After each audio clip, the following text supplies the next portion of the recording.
Pada hari Minggu 6 Desember 2020 sekitar pukul 9 malam telah tiba 1,2 juta dosis vaksin dalam bentuk jadi. Vaksin ini tiba dengan pesawat Garuda dengan kargo khusus melalui rute Jakarta-Beijing-Jakarta.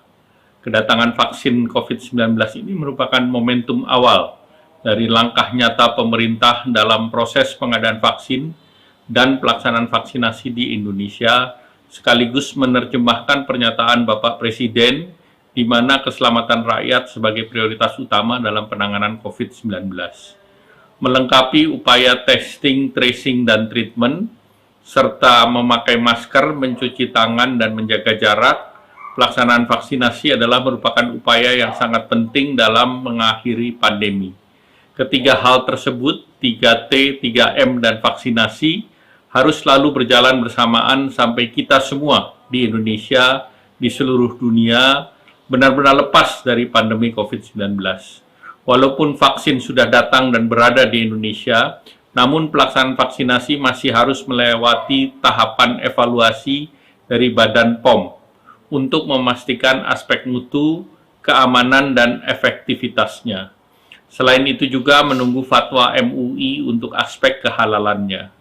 Kedatangan dan ketersediaan vaksin ini secara bertahap, begitu pula pelaksanaan vaksinasi dilakukan juga secara bertahap dengan prioritas untuk tenaga kesehatan dan petugas layanan publik yang telah diatur secara teknis oleh Pak Menteri Kesehatan. Pengadaan vaksin ini sesuai dengan Peraturan Presiden Nomor 99 Tahun 2020 diatur lebih lanjut dengan Peraturan Menteri Kesehatan Nomor 98 Tahun 2020 tentang pelaksanaan pengadaan vaksin COVID-19 dan dilengkapi dengan Keputusan Menteri Kesehatan Nomor 6587/2020 tentang penugasan PT Bio Farma dalam pengadaan vaksin COVID-19 serta Keputusan Menteri Kesehatan Nomor 9860 tentang penetapan jenis vaksin COVID-19. Di dalam peraturan-peraturan tersebut disebutkan telah diatur skema pelaksanaan vaksinasi, yaitu vaksin program pemerintah yang akan disediakan secara gratis dan vaksin mandiri yang disediakan secara berbayar untuk masyarakat. Aturan rinci untuk kedua skema tersebut akan segera diterbitkan dalam 1-2 minggu ke depan.